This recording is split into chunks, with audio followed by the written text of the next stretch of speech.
Why don't you guys start dropping in the chat, like, what are you looking to get out of our time together? Because I'm aware you have like these non-refundable precious breaths of life. You could be doing anything with your life right now, and you're choosing to spend some with us. Like, what are you looking to get out of our time together? Well, I think my listing presentation could use work, get me more convincing in terms of my unique proposition. Like Sure. what differentiates me from someone else. Like I'm curious what you and Jose are doing on listing appointments, whether that's social media, advertising in a certain targeted way. Like do you show them statistics? You know, how in depth do you go?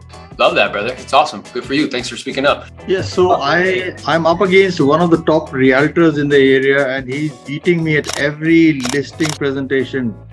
So I need to get information what's going on. I mean, suddenly this guy, we went to 3 listing presentations. He got the appointment first. I got one of the appointments first. All 3 went to him. So this is kind of really like, hooked me off. A couple things come up for me really quickly while we're waiting for everybody to hop on is that he's a worthy opponent. Yes. And worthy opponents are good. Why are worthy opponents good, Mr. Singh?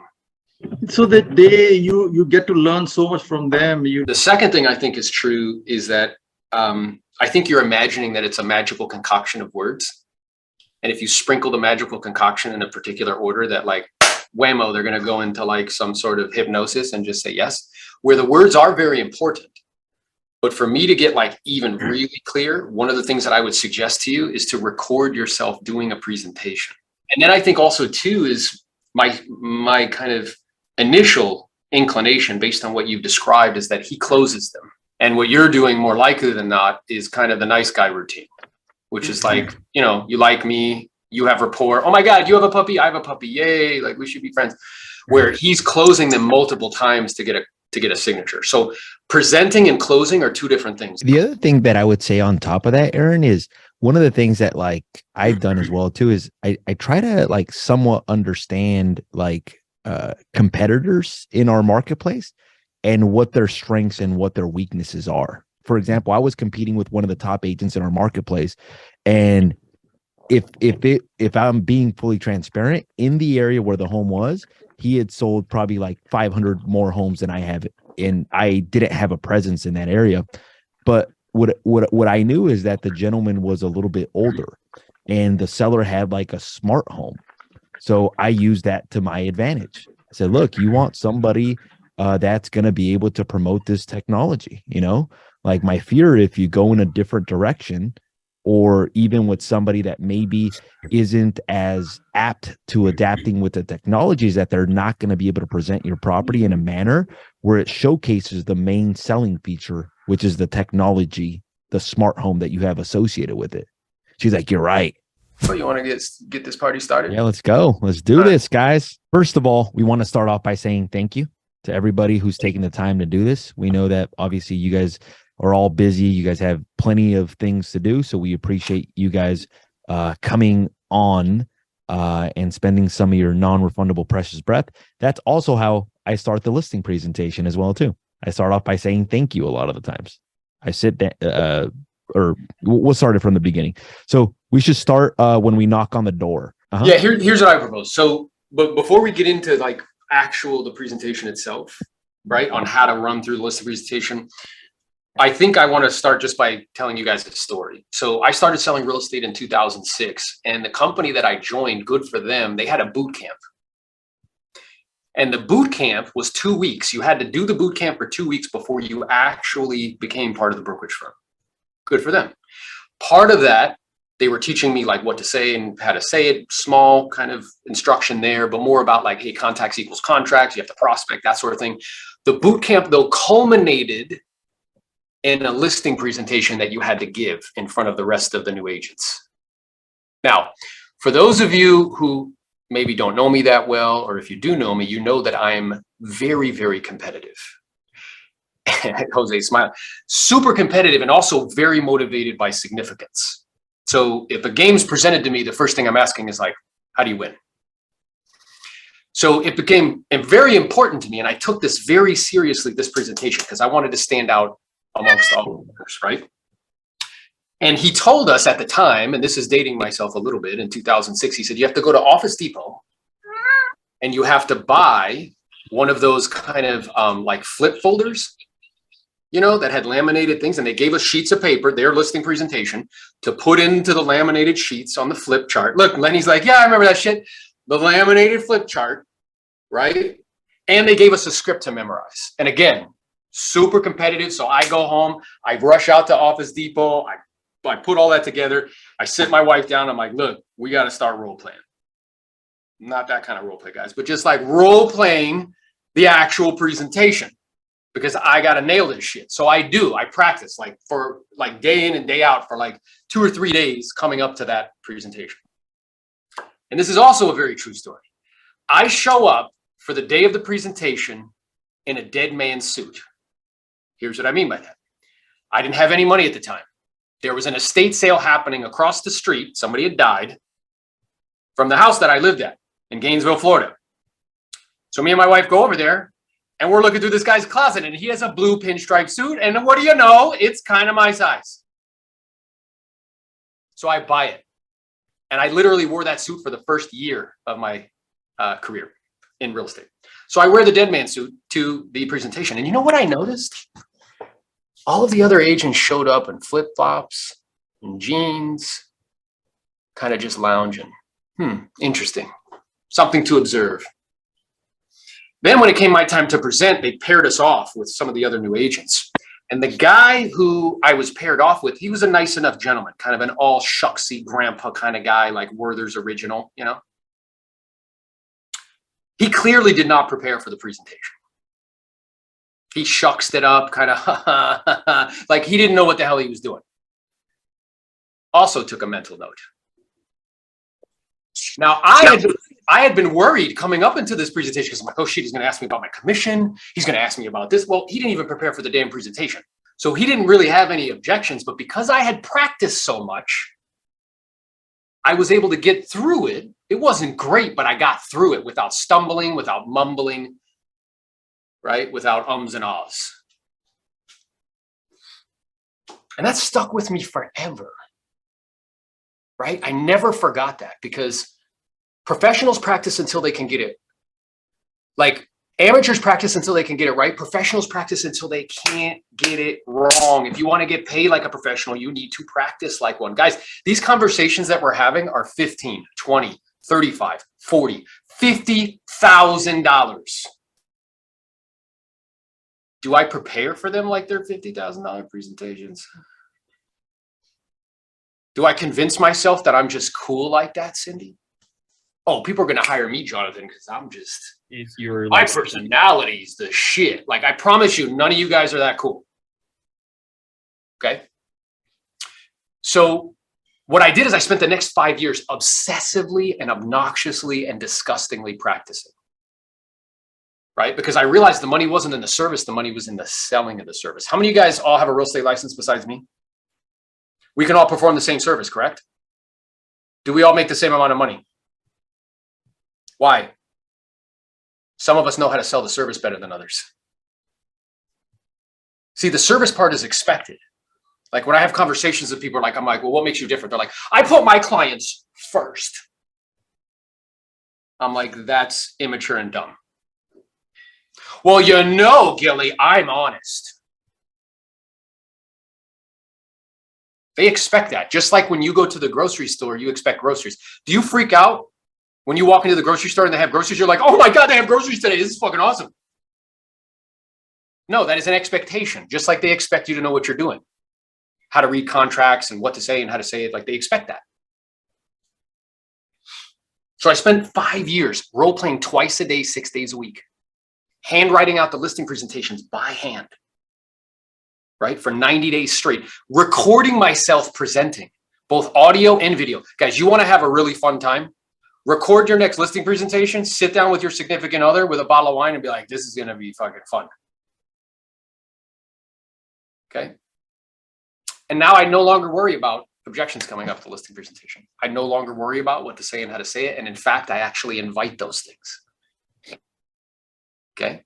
And I believe that everybody on this call with the right map, the right mindset, and the right approach, you can accomplish anything that me and Jose have accomplished in our real estate career, which for me is 2,000 plus homes sold, 3,000 plus listings. So what we're going to do over the next, I don't know, 30, 40 minutes is we're going to walk you through the 3 steps of the listing presentation. Because the way that I learned it and the way I taught it to Jose is there's 3 stages from the time you hit the door till the time you start to talk about price. That's one part of the presentation. Then the second part of the presentation is the pricing portion of the listing presentation. The last step is handling objections and closing. Okay. Now, when you do this properly, it should only take you 20-ish minutes to get through the whole thing. So you were saying, Jose, like when we first hit the door, that's where it begins. Now, my experience is I want to show up at least 15 minutes early to the presentation, right? Being late, you basically are saying that my time is more valuable than yours. And that's just disrespectful in my opinion. If I'm early, I'm on time. If I'm on time, I'm late. And if I'm late, don't even bother coming. You don't want to run into an appointment like, oh, it was crazy and there's traffic and I saw the fucking cowboy on the way here. And no, first thing you do, remember to what? Smile. I used to be like this. I'm here to do business with you. So serious and shit, right? Smile. Hi, Aaron Novello. Pleasure to meet you. Did you want me to take my shoes off? Just being respectful, right? It's their space. I don't know if they want me to do that or not. And let's say they're like, no, so don't have holes in your socks. Okay. Check that shit out before you go. But, and if they say no, don't take them off, but you notice that everybody has them off, like meaning like they have like a little stand right there. Mm-hmm. It's professional courtesy to take them off. That's right. At least in my opinion. Like if I notice that it's a type of household that everybody has them off, I'm going to take them off regardless if they say, no, it's okay. Yeah, that's a good point. And then immediately we want to take control of the situation because somebody's going to be in control and you want to be in control. So as soon as I hit the door, let's say I take my shoes off, I don't, I'm going to say, great. So what I'd like to do is just take a quick look around the property to see what it has to offer. Would that be okay? And they say, sure. Immediately I'm taking control of the situation and I'm leading. Does that make sense? And then we start to assumptively close.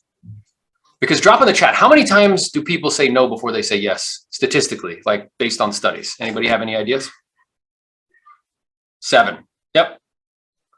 So what happens for most agents, Sing, I don't know if this is true for you, but in general, they don't start asking until they're done with the presentation. Now you got to get through 7 of those no's. I want to start to get them out of the way right away. And we do that by being assumptive.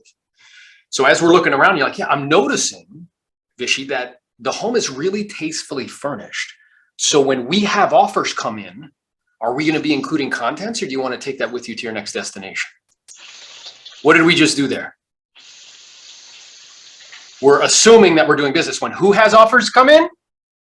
We have offers come in. And they're going to say to you, well, no, we want some of the contents. Like, okay, cool. I'll make a note of that. And then as they start to show you through all the doorknobs and the toilets and their fucking draperies and everything, what you'll say is yeah, and if I remember correctly, based on our conversation via telephone, Gilly, you aren't planning on making any major modifications or changes before I start to bring buyers through. You just want for me to help you to sell it as it is where it is.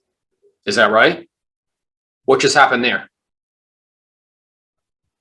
We assumptively closed. Do you before I start to bring buyers through? Is that correct? And they'll be like, well, no, we're open to your suggestions. Okay, cool. But notice that's 2 out of the 7 already out of the way. You guys with me? We'll get to it, Sing. We'll get to it. So 2 out of the 7 are already out of the way. Then it's time to go and sit down. Now, I want to direct. Go ahead. The other thing on the walkthrough, I make mental notes of some of the things with the property as well, too. So I'll make mental notes of pros and cons in case at some point they ask hey, look, is there anything that we should be doing? Or even if just so I understand the property. So if they've got crown molding and stuff like that, I make mental notes of that just so I know as I'm walking in the walkthrough as well. And then it comes time where we're going to sit down. And again, I want to be directing that because if not, you know what you're going to end up sitting on a little fucking couch like this, scrunched up with a little dog on your lap. How many people besides me have ever had that happen? Yep. It's because you didn't take the lead. So it's like, okay, great. I guess we can take a seat here in the kitchen, right? Would that work? And they're like, yeah, that's fine. And also where I'm sitting, I also want to be intentional about that. I don't want to sit across from people because it's adversarial. Instead, I want to sit at the head of the table, particularly if there's multiple people there. So because I want to speak, I want to be the center of attention, and I want to be able to direct information to both of those individuals. Does that make sense? And a good way to direct that is if you have an iPad, it's very simple. You could just say like, hey, look, I brought an iPad. Do you mind if we sit at the kitchen counter? And then in order for us to both see the iPad, is there a possibility where where we can sit on this side versus that side? That way we don't have to be moving the iPad left to right, basically. Yeah. As well. That's awesome. That's super good guidance. And again, what Jose's doing there though, is he's being intentional and purposeful about the spatial arrangement between him and who he's speaking to. Because anybody besides me have ever sat across from someone and it feels like it's you versus them?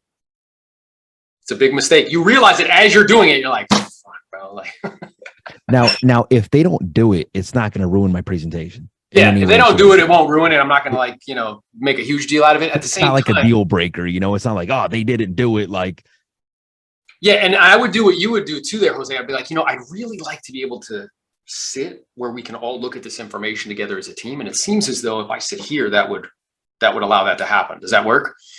And then even in some cases where I'm noticing that they're sitting across from each other, in the first part of the presentation, you may not need the iPad for the first part. So I may reposition them as soon as I get to the CMA portion of the presentation, almost into the presentation as well too. So if you don't do it at the beginning, once you get to the CMA portion of the presentation, you're going to start showing them pictures of comparables on the iPad. At that point, you can be like, hey, look, do you mind if we sit over here? This way we can both see the iPad. What I tell people is like, look, how do you consume data right now in 2023? You do it on screens and tablets. You do not use sheets of paper. So our job is to deliver information in a way that's easily digestible. And that includes the medium with which we're sharing that information, right? You know how many times people have grabbed the iPad from me, the tablet, and they start to scroll themselves because that's what they're accustomed to doing, right? But I know that there's people on this call that are still doing a piece of paper. If you are, stop immediately. Because if you go on a presentation, somebody's showing sheets of paper and somebody has an iPad, I mean, honestly, who looks more professional? Who looks more up to date? Who also looks more tech savvy as well, too, which some sellers look for people that are technology savvy, Yep. 100%. Good. So now we're at the table and now it's ready to start having a conversation. Yeah. I remember a presentation where I went on and he was like, hey, thanks for your professionalism. I said, what do you mean? He's like, the last person was here in yoga pants. Yeah. So sometimes like Jose's saying, everything is part of it. It's what we call the TFP, right? Who knows what the TFP is? Even if it's a friend, even if it's a family member, show up professional. They're 100%. Going to make assumptions about you. 100%. We're in the people and image business. Don't get that twisted. We can get into a nuanced conversation as to whether or not it should be the case, but that's the way it is. So now it's time to start presenting. So the first thing that I would do is I would say, well, first and foremost, I just wanted to begin our time together by saying thank you and smile for the opportunity to share some information with you and potentially help you with the sale. I always like to begin these conversations just by asking a few quick questions to make sure we're on the same page. Would that be okay? And they say, sure. Well, the first question, which I'm pretty sure I know the answer to, is that you guys have decided that you're going to sell the property. You're not interested in holding on to it or renting it out or anything of that nature. Is that correct? Now, I should know this because I pre-qualified fully. So what me and Jose are demonstrating for you right here is under the assumption that you've pre-qualified the appointment 100%. If you need help with pre-qualifying, DM us. We can share with you information on how to do that. And that also should be done for anybody. If my mom calls me and says she wants to list her property, great. I have a couple questions to ask you, Mom, just to make sure I'm fully prepared and can provide you with the most accurate information to be the best assistance to you. I'll be brief because I know your time is valuable, and go right into it. So I already know that they're definitely going to sell the property. And they say, yeah, we've definitely made that decision. Cool, check. Leads me to my second question, which I'm also pretty sure I know the answer to, is you want to position the property price-wise to sell. You definitely don't want to give it away, right? That's for sure. At the same time, you're not interested in having it sit on the market for like 6 or 7 months just testing the market. Is that correct? And they're going to be like, well, yeah, that's right. Now, when you say you're not interested in giving it away, you're going to notice they're going to be like, yeah, like, I don't want to do that. And that's where you're kind of aligning yourself with them. Like, look, we're on the same page here. Because oftentimes price becomes adversarial. It's like you versus them. But the reason why that is because the way that you're presenting it. And we'll get to that when we get to the pricing portion listing presentation. And then that leads me to my third question, which I'm also pretty sure I know the answer to. I'm aware I sent you over some information in preparation for connecting. I'm sure you did some due diligence. You checked me out online. You saw our track record and reviews. So have you already decided that you would like for me and my team to help you with the sale? Now notice, a couple things are happening there. In the pre-qual, which we're not fully talking about here, I'm pushing them to digital assets, to your point, Sing, that you were asking about initially. Things like having lots of reviews on multiple different platforms, things like reputation management software that aggregates reviews so it makes it look like I have more because I get 2 for 1, right? Things like BombBomb videos before I go and actually go on the appointment, where I'm shooting that and sending that. So I'm sending the digital version of myself that they get to interact with before they actually see me, right? If you think they're not going on social platforms to look at what you're doing there, they're probably going to do that. But in the pre-qual, I push them to it. Why am I pushing them to it? The deal is we've been conditioned by technology to make decisions this way. So when you're making a decision today in 2023 about who to do business with or what product or service to use, do you pick up the phone and call somebody first? Is that what you do? No. Where do you go first? The internet. You Google it. You look at pictures, reviews, maybe a website, a video, then you make a decision on who gets your money. Does that make sense? So we're pushing them to those things in the pre-qual, but I bring it back up here. So I know I sent you over some information in preparation for connecting. I'm sure you did some due diligence. You checked us out online. You saw our track record and reviews. So have you already decided that you would like for me and my team to help you with the sale? Notice subtly what's happening with my head. Just subtle. I'm not like, but just like, and you'll notice when you do that shit, they'll start to, because we have mirroring neurons in our brain. We're constantly surveilling like what's going on around us. So, and they're either going to say one of three things. What are the 1 or 3 things? Like 3 different things that they could potentially say when you say, have you already decided that you would like for me and my team to help you with the sale? Drop it in the chat. What are the 3 things? Yes, no, or maybe. Yep.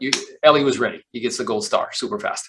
Yes, no, or maybe. We're interviewing. Yep. That's another way of saying we don't know yet. Haven't decided yet.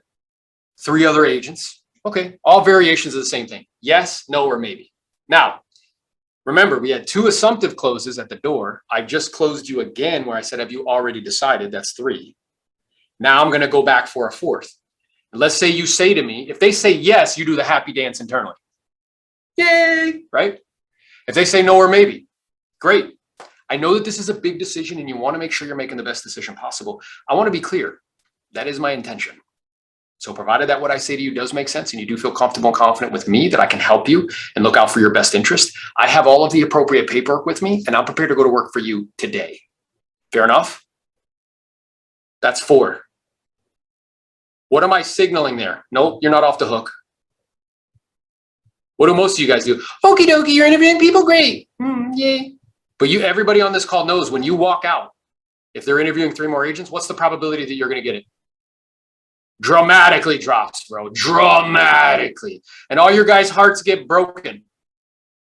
You're like, but we talked about the dolphins and we liked the same food and oh man, we had the same hobbies. I thought it was in the bag. No, bro. So this closing thing is important. So notice, that is my intention, right? So that's 4. Now you were kind enough to share with me that the main reason, right? You were kind enough to share with me in terms of the selection process of an agent, you were looking for some of the following. Now, why I'm saying this is because I asked it in pre-qual, right? So in terms of what you want, because that's what's most important, like, what are you going to be looking for in the agent that you ultimately end up hiring for the job? What's important to you, right? So I already know what's important to them. So I bring it back up here. You were kind enough to share with me in terms of the selection process of an agent, you want somebody who's got a great track record, somebody who's savvy with technology, and somebody who has a clear plan of action to help you to accomplish your goals and objectives, and that will look out for your best interest. Is there anything else you'd be looking for from me today that will cause you to feel comfortable and confident just to proceed and put me to work? That's 5, guys. Have we talked about price yet? Have we talked about commission? Did we talk about the buyers that you have in Venezuela? Nothing. None of that horseshit. We've already asked 5 times. And not in a like us bash you over the head way, in a very kind of conversational, easy way. And they'll say, well, yeah, we want to talk to you about the commission and maybe like the length of your agreement. Awesome.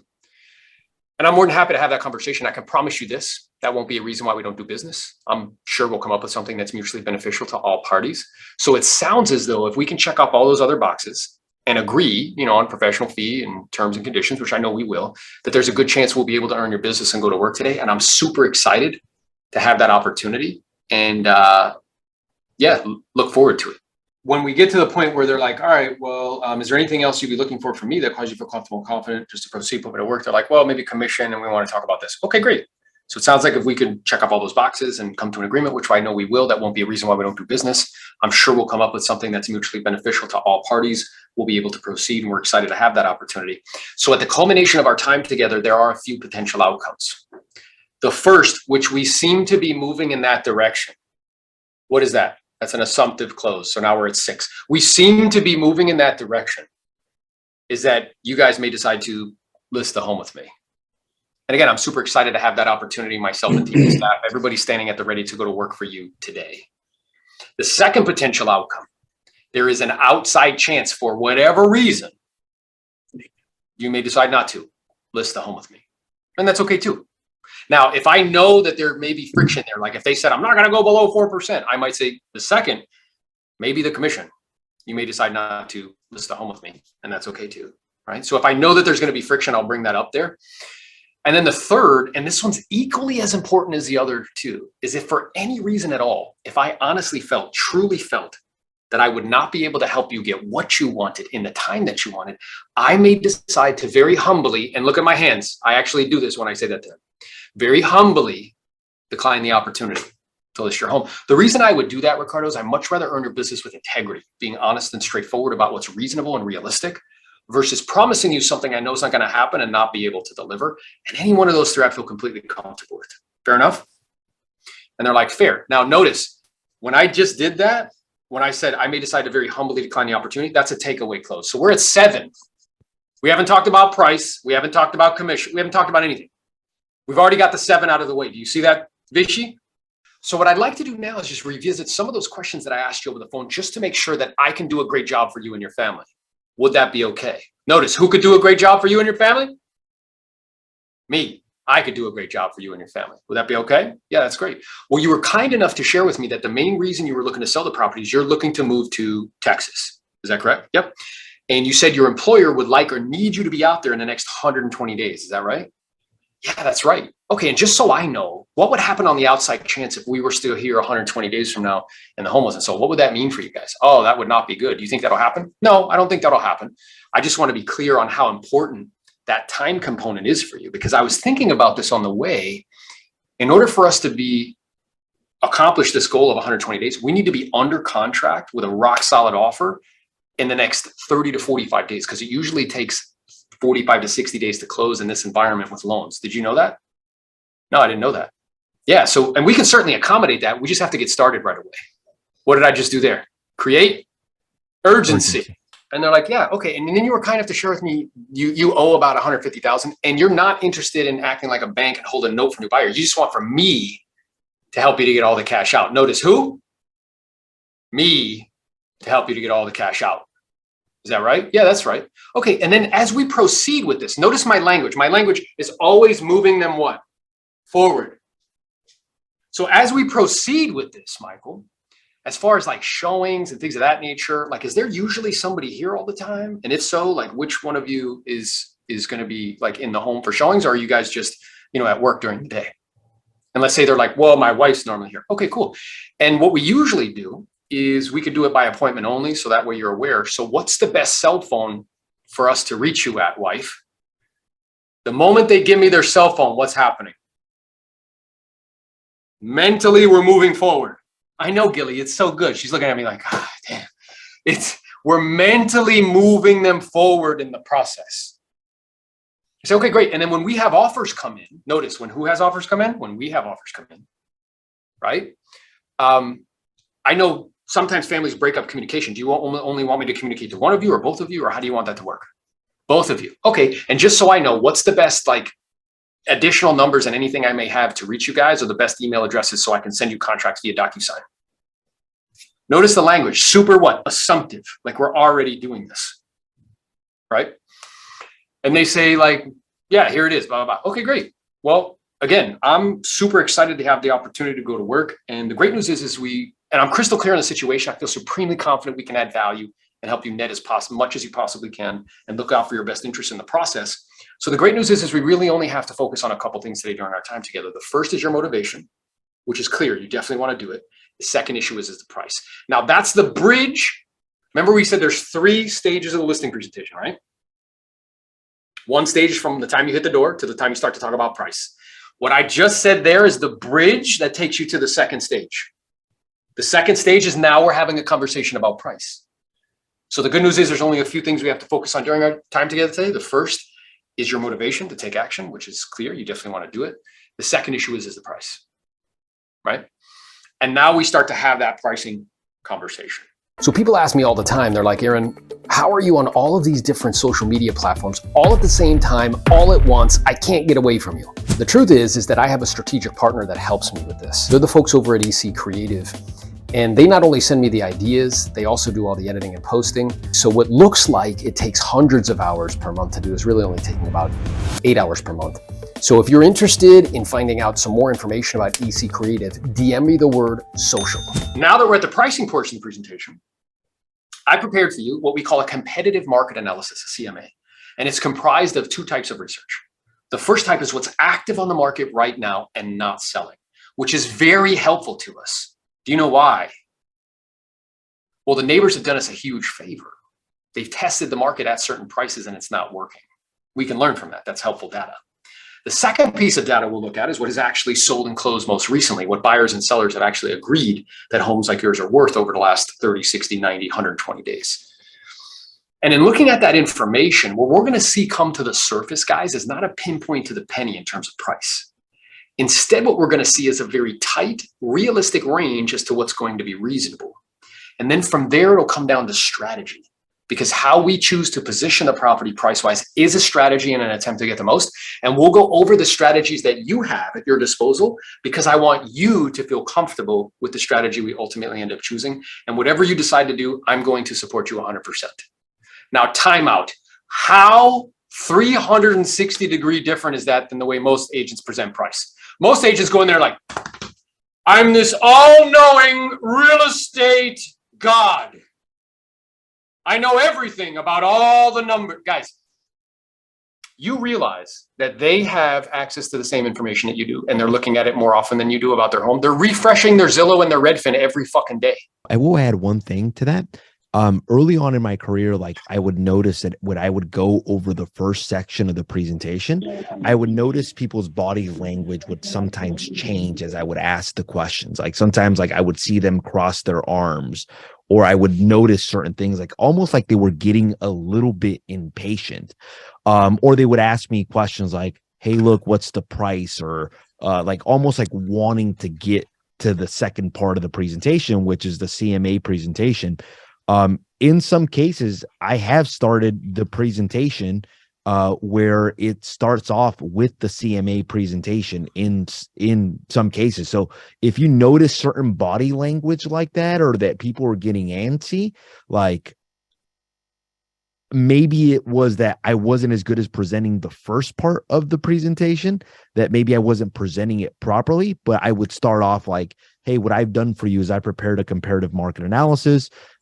In other words, it's just a fancy word for what is active right now in the marketplace and what is sold and closed most recently. And I've started off in that section as well too. So just to add a different perspective for you guys as well. Yeah, it's good. So the critical thing that I want you guys to be clear on here is presenting price from a place of kind of self-discovery, not you trying to present it from a place of authority, because that's going to be adversarial. They're going to argue with you. You're going to walk out and be like, well, didn't I tell them? And they're going to list with somebody else. The purpose of the analysis is it's again an attempt to make an educated guess with regards to value. So I always like to ask homeowners, are you familiar with the way buyers determine value? And then be quiet and let them tell you. They're gonna be like, well, yeah, I think they kind of look at comps, or they look around, or yeah, exactly. Whatever they say, you're like, yeah. Essentially what they're gonna do is they're gonna comparison shop. They're gonna look at the price of what's active on the market right now and what they can purchase and what the features and amenities they have to offer. And they're gonna compare that with the features and amenities of other properties that are on the market that have actually sold and closed. And from that information, they're gonna make a determination as to where they feel comfortable making you an offer. Does that make sense? And they're like, yeah, that makes sense. Yeah, so as we review, and I want you guys to really pay attention to what I'm about to say right now, because we're doing something very intentional and purposefully. So as we review the information, I find that it's incredibly helpful to really try to do our best to look at this through the eyes of the buyer, because I'm aware that the buyer's hat is different than the seller's hat. And look at me, I actually do this when I'm on the presentation. The buyer's hat is different than the seller's hat. Every time I've said that to somebody, they always do what Jonathan just did. He started to nod his head. Yeah, those things are fucking different. You don't think I'm paying attention, Jonathan? I see everything. So he's nodding his head. He's like, yeah, those are different. And so the buyer's hat is different than the seller's hat, right?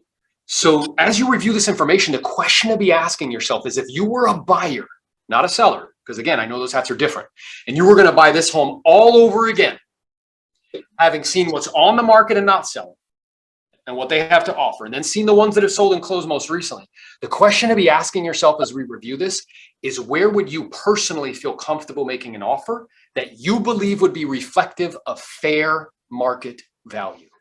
Does that make sense? The other thing that's happening here too is there's something called the endowment effect. The endowment effect is a psychological thing where, because it's mine, I think it's worth more. You know, these cabinets are from 20 years ago. They're antiques and shit. Like, we should be able to get more money. But then when they go and become a buyer, they're like, what the hell are these sellers thinking, man? This stuff's crap. George Carlin, who's a famous comedian who passed away, he said, you ever notice that my stuff is stuff and your stuff is shit? That's the endowment effect. So by me saying the buyer, putting them in the frame of the buyer, I'm counteracting the endowment effect. I'm pulling them out of one lens of viewing information that makes the information distorted, and causing them to put another lens on, which causes them to see the information more accurately. So it's very intentional and purposeful. The other thing is about fairness. We have a super, super strong concept of fairness in the United States. If it is not fair, we freak the fuck out. Even if we know it's like, okay, let's say we know something's not fair. Like, I think people knew that like rich people pay extra money to get their kids in college. But once we really knew it wasn't fair, people had to go to jail. So our concept of fairness is very strong. So when I say that to you, like, you know, where make an offer where you believe would be reflective of fair market value, in your mind, you're like, oh, I have to be fair here. Right? Again, so it's all priming your brain on how to digest the information that we're about to review as a team. I want to make sure we're comparing apples to apples. And most time people have an overinflated kind of sense of their property, or, oh, I thought it was like this amount of square feet. It's like, yeah, you know, I can appreciate that. I see why you would think that. At the same time, I don't know if you know this, but appraisers don't count garage space. They only count heated and cooled square footage. Did you know that? No, I didn't know that. So yeah, so your home is actually 1,600 square feet as opposed to 2,000 square feet. Does that make sense? And they're like, yeah. Reluctantly, they'll say, okay. And now it makes it so that you're comparing more apples to apples versus apples to oranges, or what they think that they have an orange when it's really an apple, you know? That's exactly right. So, and then we start to get into the information. And then here's how and why the iPad is so important. Because when I first shared this with Jose about the iPad, which was years ago, he fought me. Like, he's like, nah, bro, I'm good. Like, and I'm like, what are you, like, using an abacus to do the fucking net sheet? Like, what are you, taking a horse and buggy to the appointment? Like, what are you doing? And he was just used to doing it one way. But what changed his mind completely was he finally reluctantly said, okay, right? And he brought his iPad. And he was showing somebody the kitchen, and he was saying to them, like, yeah, you know, this kitchen's actually, you know, a little bit nicer than yours. She's like, no, my kitchen's nicer. She took the iPad from him, zoomed in, and she was like, oh yeah, this kitchen is a little bit nicer than mine. And he got it immediately. He's like, oh, I get it. Because what you're doing is, with sheets of paper, you're showing them one-dimensional things. And I would find back in the day when I would use sheets of paper, it's more of an argument then. Versus if I can show them something that's like dimensional, that anybody besides me have ever taken a picture now in 2023 and try to go like this and you can't. We're so accustomed to doing that. Like we want to be able to zoom in and see what it looks like. So as we look at this information, I think it'll become clearer as to why that one perhaps is sitting on the market. And then I go to the next one, same process. We can see here, this one's in the community, right? Just 2 streets over, 1265 Banana. See how many bedrooms it has? Or like 5. See how many bathrooms? 3. What's the square footage? Cool. Let's zoom in on the pictures. Look at bedrooms and baths. How would you say that that compares? Well, it's actually a little bit nicer than mine. Yeah, 100%. And how much are they asking? And then they tell you. Now, notice this whole process is self-discovery and very interactive. I'm constantly getting them to engage with me. Notice as we're having this conversation, I keep asking you to drop things in the chat. You know, I'm doing that. So that way we can stay engaged with each other instead of me just going like Charlie Brown, like wah, wah, wah, wah, wah, and you start to fucking not pay attention to what I'm saying. So, and then we get to the point where we start to show them closed transactions. Same way. We can see here, it's in the community. This is 1265 Plum. We see here beds and baths. Let's look at pictures. You see here how much they were asking? And how much did it sell for? Now, are you beginning to see why that one at 565 is still on the market for 65 days? And they'll be like, yeah, because it seems as though buyers and sellers have been agreeing for a property with those features and amenities in this community around X. Does that make sense? Cool. And then I show them maybe a couple other closed comparables. And then you ask them the question. So if you were going to buy this place all over again, right? Having looked at this information we just looked at, what's active on the market, not selling, what's sold and closed most recently, honestly, as a buyer, where do you think you would feel comfortable making an offer that you believe would be reflective of fair market value? Now, again, I'm priming them because when I say the word honestly, everything after the word honestly has to be what? Honest. That's exactly right. That's neurolinguistic programming. So when I say honestly, right, I'm priming you. Okay, I got to be honest here. Where do you think you would feel comfortable making an offer that you believe would be reflective of fair, notice choice of words, fair market value? Again, honestly and fair. And they're going to do one of 2 things. They're either going to hem and haw, right? Which is like they change the subject. Well, you know, fucking what's going on in Ukraine, like blah, blah. Like what they're doing is they're going in denial. They have the truth right in front of them. And in the Bible, it says we would prefer to be lied to than to be told the truth. I think that is very true. So the truth is right in front of them. And what they'll do is look away. There's another saying that says you can tell the strength of a man or a woman's character by how much truth they can withstand. A lot of people, when faced with the truth, they don't like it. They stick their head in the sand. So they're either going to hem and haw. They're going to say something reasonable, like, yes, somewhere around 535. Yeah. Or they're going to say something unreasonable, like, I still want 700. But there's only a few paths they're going to take. Or they're going to say, well, we want to hear what you have to say about the price. Yeah. Which I think that's the one most people get stuck in.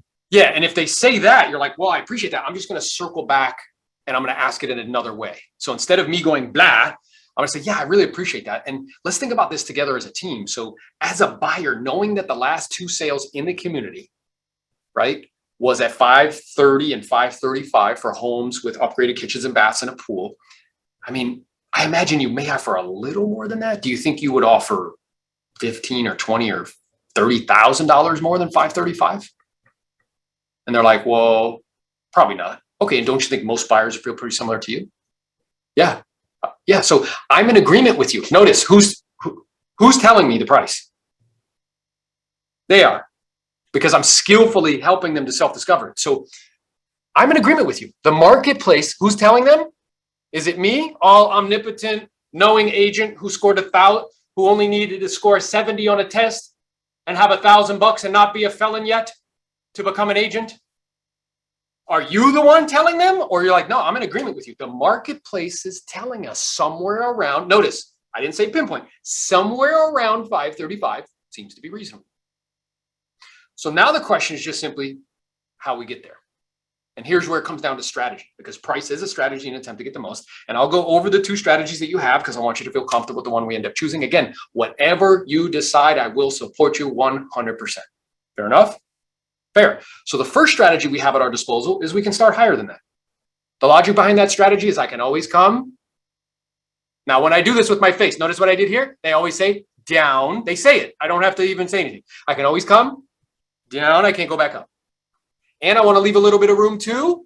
And they tell me, negotiate. Why am I saying this? Because they're fucking thinking it. Right?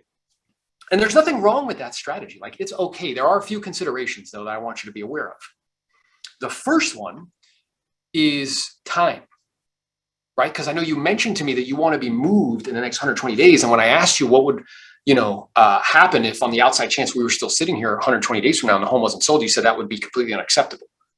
Is that still accurate? Yeah. So we need to be under contract in the next 30 to 45 days. So if we utilize the strategy of starting, much higher than what the marketplace is showing us as reasonable, it could end up jeopardizing your time. And that's something for you to consider. Does that make sense to you? And they're like, yeah, that makes total sense to me. Yeah. The other issue to consider is days on market. So what we've seen is, as there's been a little pickup in the marketplace as time progresses. Let's say that home that's been on the market for 65 days, if you were a buyer, would you write a full price offer on that home? Nope. Why not? Well, it's been on the market a while. Exactly. So just by you saying that demonstrates that you're beginning to realize how pricing a property is a strategy that could end up affecting how much you can get and affect timing. So that's something to consider with that first strategy of starting higher and coming down. The second strategy, which is what most homeowners are doing in today's market. Why am I saying that? It's social proof. We like to do what other people are doing. So that way they can take advantage of dynamics, is we can position a property very close to what's sold and closed most recently, that 535 number, or actually a hair below. The logic behind that strategy is we can get a lot of people interested, force them to compete. What ends up coming to the surface is not only the best terms and conditions, perhaps even over the asking price, we also get kind of the best terms as far as financing. Can I explain to you what I mean? Well, yeah. Well, let's say we get 3 offers on the table. 2 of them are financed with 5% down and one's financed with 50% down. Which one do you think we're going to go with? Particularly being that we need to have this home sold in the next 120 days and we don't want to have to fall apart and put a home back on the market again. Well, we're going to go with that one. Okay. And would you like to be in a situation where you had options and choices? Yeah. So it sounds like that second option is something to consider. So again, whatever you decide is okay. My question is based on what you're looking to accomplish and why, based on the time frame you'd like to make this happen in light of the information we just looked at together as a team, which one of those 2 pricing strategies do you think would serve you and your family best? And then be quiet and let them make that decision. And this is how you do it from a self-discovery perspective. Yeah. And then then it's like, okay, so we seem to be in agreement with regards to price and strategy. So do you have any other questions or concerns for me before we take care of the appropriate paperwork? Just like that. Now, once you do that, what's going to happen? They're either going to say, sure, Vichy, let's sign a contract. And you do the happy dance because you finally beat the guy that you've been competing against. The second is they're going to say, we're not ready yet. Or the third is they're going to be like, well, they're going to start to object, which is really, we're not ready yet. So there's really 2 options, yes or objections. Stephanie just asked a question about, do you list the property if they want a price that's unrealistic? That's more a motivation thing. So what I'm interested in, if the data is limited and it's somewhere in the range of she's saying 1.1 to 1.3, me making a decision about whether or not I'm going to list the property has to do with where they are on the motivation scale. So if their primary motivation is money, then no. But depending on market conditions, right? If a marketplace is super vibrant and dynamic and hot and everything's flying off the shelf, and I think there's a chance, roll the dice. You may want to roll the dice and give it a shot. But if they're not super motivated, meaning an 8, 9, or a 10 motivation, they have some sort of life event, death, divorce, job relocation, moving to assisted living facilities, retirement, moving to be closer to family. If there's not some sort of compelling reason, then I err on no. The next stage that we would be having a conversation about is handling objections and closing. What we can do is the next webinar that we do, we'll do it because I want to be respectful of people's time and Josie's time. We could just do one on handling objections at the listing presentation. Hey, if you got value in this, drop some fire in the chat. Go ahead and drop some fire in the chat if this was helpful, if this was useful to you in some way, if this is better than the training that you're receiving at your current place. Aaron, yeah. Hey, Aaron, I have something to say. This 1-hour presentation has pretty much answered so many questions, whatever my brokerage has been doing for years, like training classes and whatever they do. This 1 hour has been really, really nice, very productive, trust me. And is there any way, when you do these webinars, do you post some kind of script lines agents can practice on their own, something like that? Good question. So I have we have at Elite Builders, we have a role play group that guarantees a role play partner 5 days a week. I can drop in the chat my website so you can check it out. And then we also have scripts online and online classes and like all that stuff. So I encourage you to, plug in and get whatever help that you need. Our intention is to add value. Being that you're here, you're going to be invited to anyone we do subsequently. And, we welcome the opportunity to be of assistance. I'm so glad to hear that this has been probably way more valuable than anything you've received up until this point in terms of training. And that's why proximity is power, right? So what we're going to do now is we're going to shift over to having a conversation about EXP, the model and the opportunity. If that's not something that you guys are interested in, it's cool. We love you anyway. Like this. We hope you got a tremendous amount of value from us today, and we look forward to adding value in the future. But for those who are interested, I encourage you to suspend whatever it is you think you know about EXP. Because what I'm aware of is our mind is what actually sees, not our eyes. Our mind uses our eyes as a mechanism to see. So if my mind is blind to the possibility, my eyes will be blind to the opportunity. There will literally be something right in front of me that I'm not seeing. And that was me for a whole year. I actually used to own part of a Keller Williams office. Jose, my brother from another mother, my little brother from another mother, he kept telling me, bro, you gotta look at this, you gotta look at this. I'm like, nope. I was convinced that I was right about something. My mind was completely closed off to it. And the most expensive thing you can own is a closed mind. So just for the next, whatever it is, 15, 20 minutes, just suspend whatever you think that you know, because here's my experience, is if someone is hardworking, they are enterprising, and they are ambitious, once this is explained to them in a way that's clear and concise, you can never unsee it once you see it. Here's the harsh reality of our game, right? Our real estate game. Again, I've been in it 17 years. I've sold 2,000 properties in my career. I have a coaching company with 100 paid coaching clients. But I see this reality not only for myself when I was in production and high volume, but also with the people that I work with, is that most realtors have no financial freedom plan. They're on a transaction treadmill. They need money to pay bills, so they sell real estate. And they're not being coached. Like Vichy just said, he gets some training and stuff, but it's not high level and candidly not very helpful.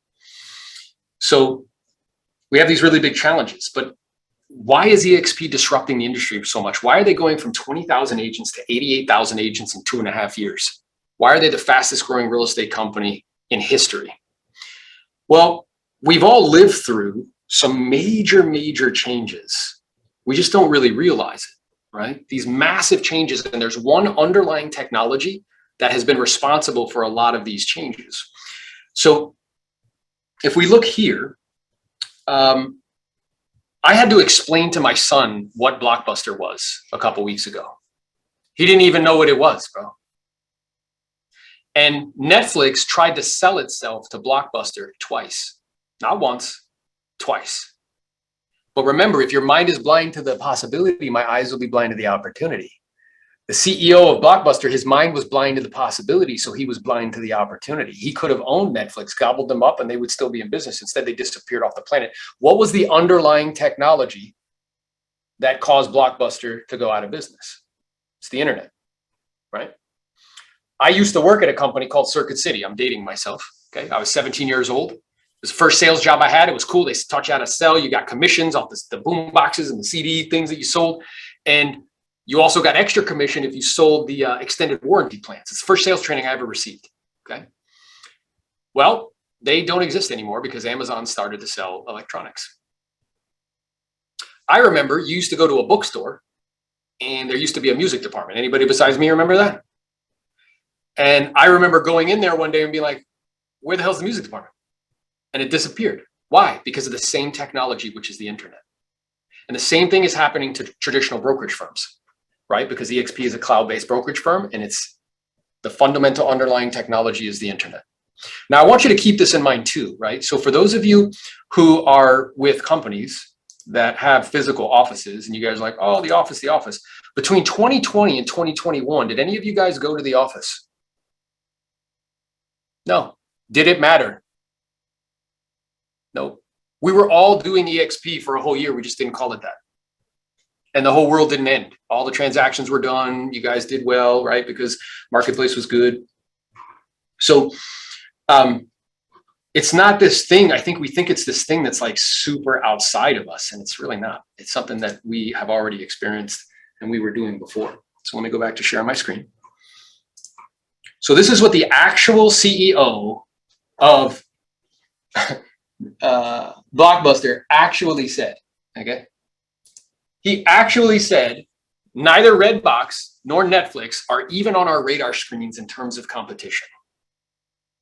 And now there is literally one Blockbuster on planet Earth, and it's in Alaska. I think it might have closed. And they were like $1 billion company. The most expensive thing you can own is a closed mind.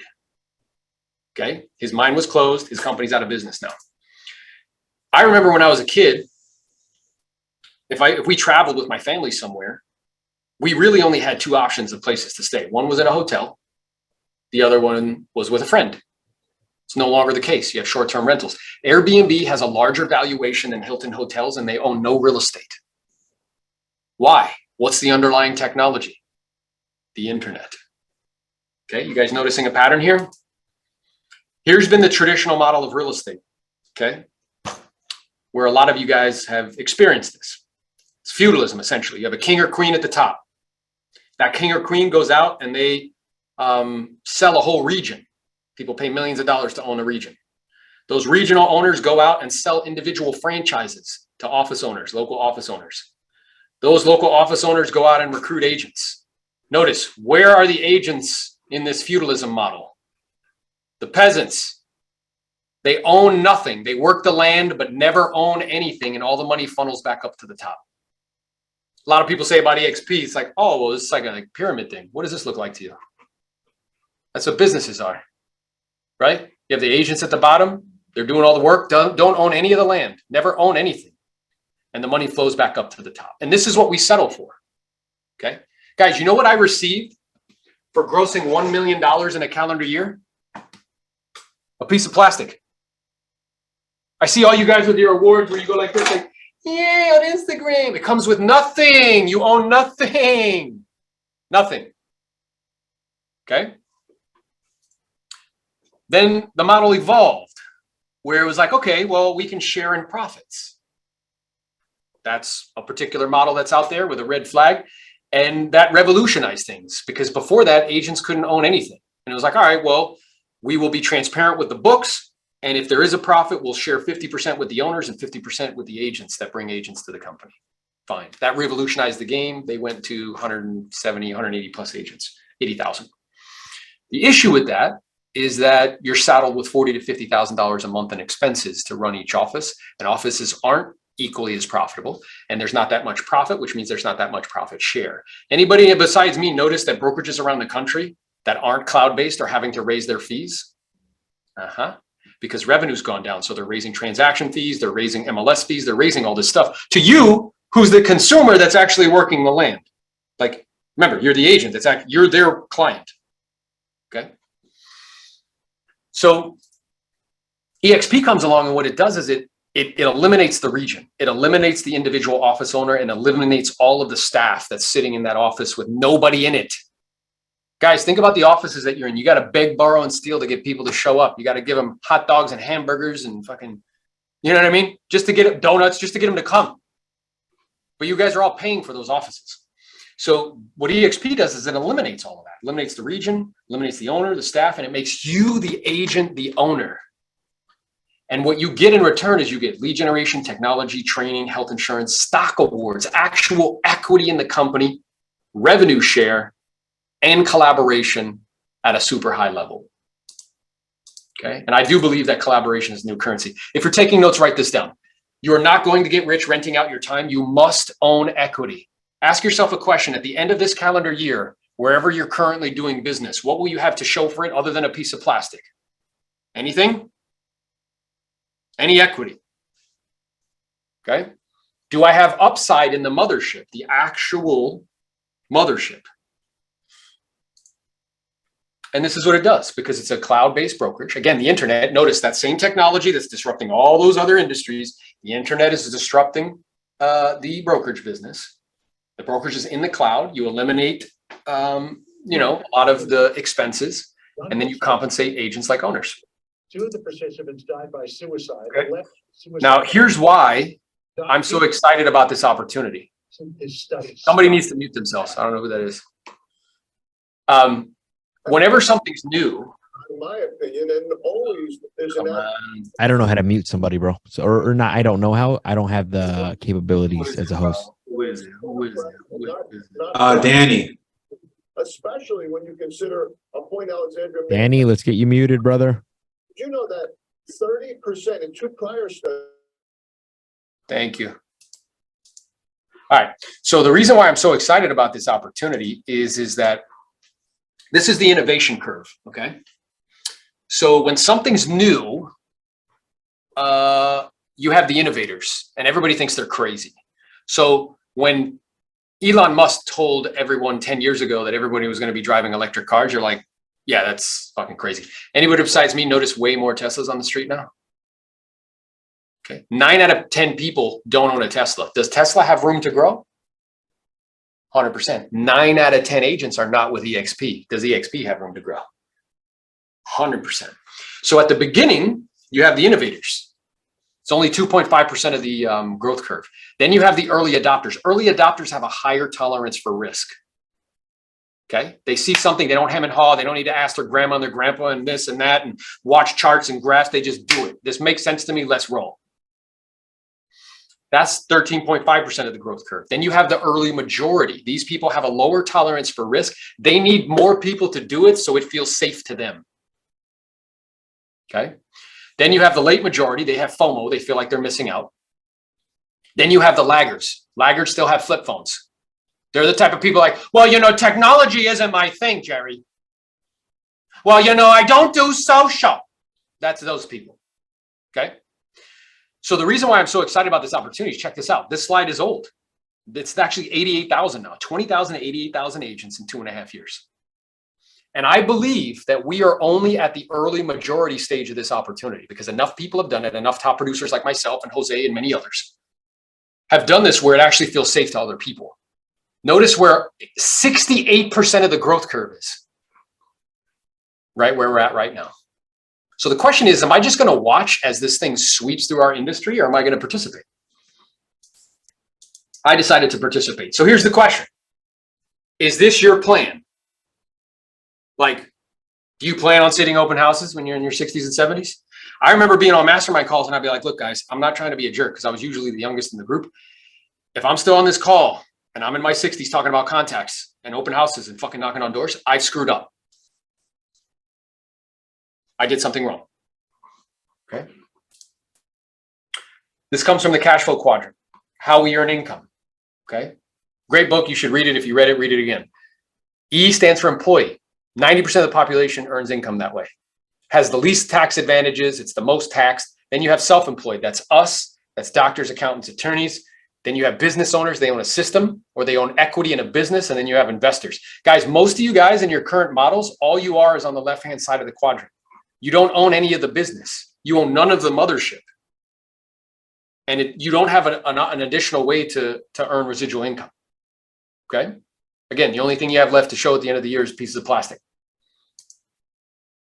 So let's look at this. What's your I'm done number? Right? How much in residual income? Because most people don't do the math. They give me lazy ass answers. Right? You need to understand $10,000 a month in residual income is $2.4 million invested at 5%. Drop it, like, think about that for a second. $2.4 million of cash invested at 5%. How much would you need to gross to get 2.4 million in liquid cash? 5 million. Yeah. Because you got to pay taxes, you got to store, you got to say, if you're where Hosey is in California, they take like 60% of all the money you earn. I mean, just think about that. What's the number that would cause you to not have to pay for housing, transportation, food, and insurance for your family? The 4 majors that eat up 75% of all of people's income. Okay. So this is what this looks like. So if I do that, I say, okay, what's my I'm done number? How much have I saved so far? How much have I saving per year? And how long will it take to make up the difference? For most people, it's an extended period of time. It's probably much longer than you'll be alive on planet Earth. That's not negative. It's just an accurate assessment of reality. So here's a screenshot for me personally. And again, this isn't a brag or boast. I want you to see that this is real. It's real and it's tangible. Okay. So I've been with the company for 1 year. Everybody understands YouTube, do you not? YouTube goes to their content creators and they say, hey, if you can bring people to our platforms and you keep them there because you create good content and you have 1,000 subscribers and 4,000 hours of watch time, we will give you a portion of the revenue, half the revenue that we generate from your content by running ads on it. Does that make sense to everybody? Is that a scam? No, that's a business model and it caused them to explode. They became the second largest search engine on planet Earth. The first largest is Google, which owns YouTube.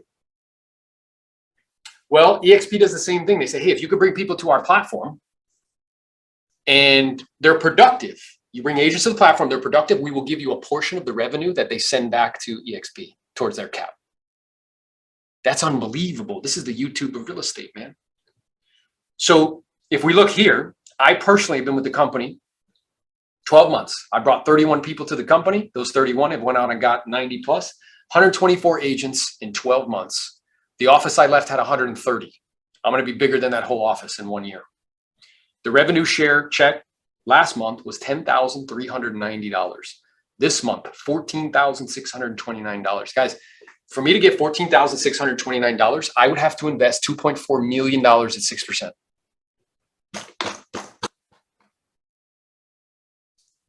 Here's one of our senior partners, Lars. Lars, top agent, 2.6 million in GCI. He was with a separate company, made the change, resisted it for a long time. He's been with the company 2.5 years, guys. He's only recruited 42 agents. That 42 has turned into 1,300. Look at his rev share last month. Yep. Look at what it was. That's unbelievable. That's the equivalent of $20 million invested at 6%. That's cool. No worries. Now, people say to me, well, I'm not interested in, doing rev share. I don't want to recruit people. Fine, then don't. It's still available to you. Okay. And a lot of you have some influence, and just by accident, you'll probably bump into people. Because remember, 9 out of 10 people aren't with EXP. That means that runway's huge, just like 9 out of 10 people don't have a Tesla. Okay. Here's the other thing that's wild. Let's say you just want to do production. I just want to sell real estate. Great. We will help you to be as productive as possible, because with partnership comes really nice perks as far as coaching and training is concerned that we can offer to you for free, because this model makes our interests in being in complete alignment. This component is absolutely wild. So I was with the company for 15 years. I was the top agent. I own part of the damn company. When I left that company, how much money do you think I left with? Not a single penny, guys. Nothing. Okay? Literally nothing. Where here, because it's a publicly traded company, they give you 5 different ways that you can earn equity. Actual equity. Remember, you don't get rich selling your time. You get rich owning equity. Okay? First way you can earn equity. When you sell your first property in a calendar year, Alma, you will receive $200 in equity right away. You become an owner in the mothership. They are a publicly traded company with 0 debt, and they're profitable, and their stock pays a dividend. If you have people partner with you and they do one deal, you get $400 in stock. Happens one time. Okay. If you do 80,000 in gross commission income, which many on this call do, right? And you do 20 deals on top of that, they'll give you half of the 16,000. They'll give you $8,000 back in stock every single year that you do that. If you do 80,000 in GCI plus 20 deals on top, and you go to a couple EXP events a year, and then you teach some classes in their online metaverse, they'll give you the full $16,000 every single year that you do that. So wait a minute. You mean to tell me if I was doing that for 15 years, I would have walked away with almost $600,000 in equity? Instead, I got one of these. Yay! Guys, I told you, once you see this, you can't unsee it. So what I'm about to show, and they also allow you, like major corporations, to buy stock at a 10% discount. So even if you're just going to sell real estate, you don't want to do the rev share thing, fine, don't. I don't care. It's still available to you. It's an unbelievable opportunity like YouTube. But if you don't want to do that, just do deals and build equity in something for your financial future, for yourself and for your family. So I'm going to share my screen. And again, this isn't to make it about me. I want you to see that this shit is real. Okay. I've been with the company for 1 year, guys, not 15 years, not 20 years, just 1 year. In that 1 year, I did 80,000 in gross commissioned income. Plus I did 20 deals on top, right? So I received $8,000 back in stock. I also had partners that sold properties and I received the $400 award for those partners. Guys, I have been given $19,920 in equity. My cap is 16,000 bucks. Ask yourself a question at the end of this calendar year when you're selling real estate. What are you going to have to show for it other than some plastic and a hat? That's unbelievable. I've used my commissions to buy stock at a 10% discount. Guys, $43,000 in real equity, real money, separate from residential resale transactions.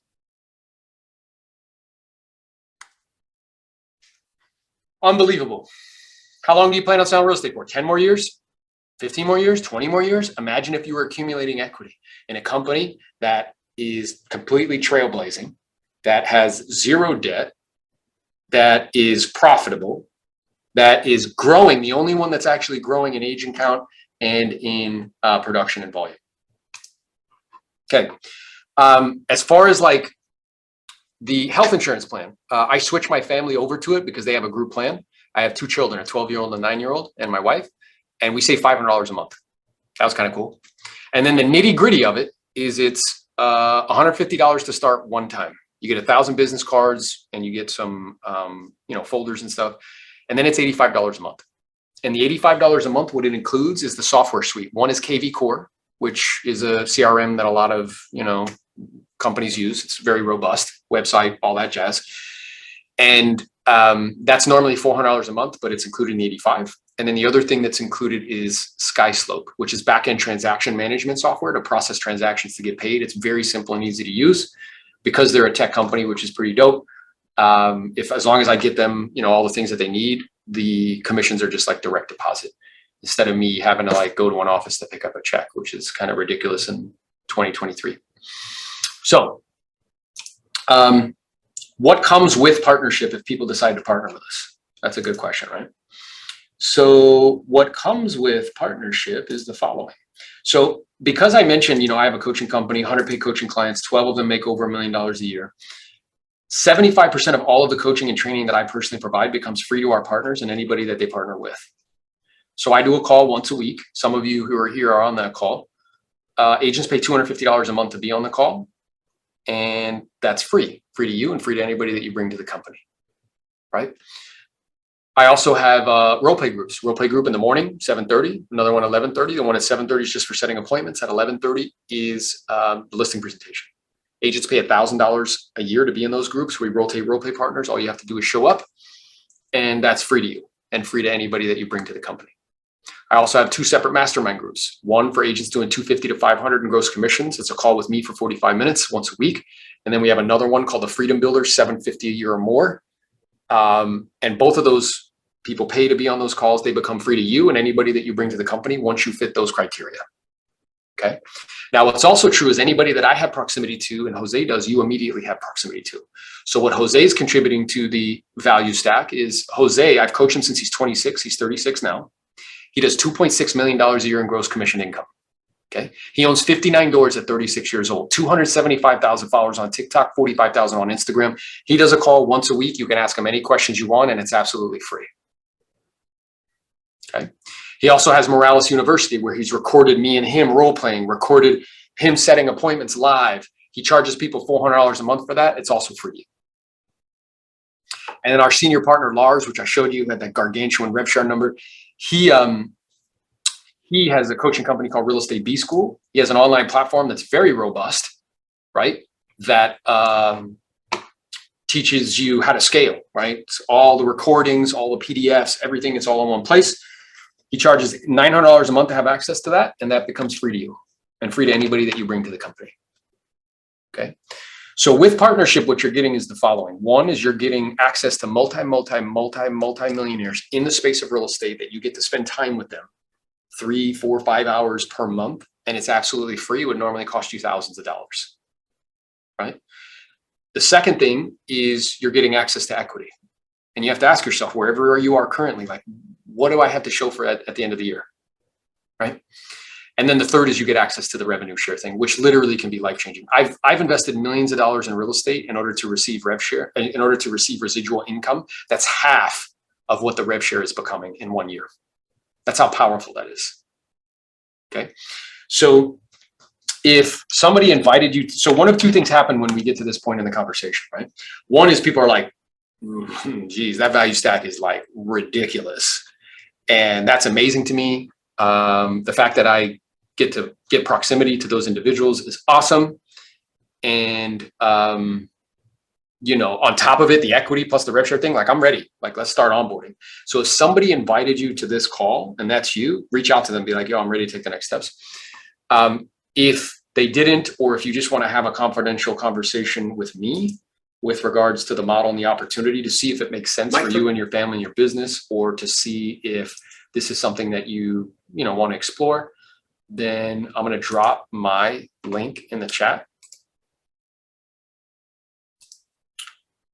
And you can give me a shout, and I'm more than happy to have a conversation with you. So again, the most expensive thing I can own is a closed mind. If my mind is blind to the possibility, my eyes will be blind to the opportunity. My life is completely different because I made this change, and I really thought I knew the way. I thought I knew what was true. I had the right idea about leverage. I just had the wrong vehicle. So if we do have an opportunity to partner with you, again, I view this very much so as a partnership. For those that have gotten proximity to me, like, I'm 100% committed to adding as much value as we can and equipping you with everything that you need. And it would be a privilege and a pleasure to be a part of your journey. So I appreciate you guys. Let's go make it a wonderful rest of the day. Have an amazing day on purpose, and look forward to reconnecting soon.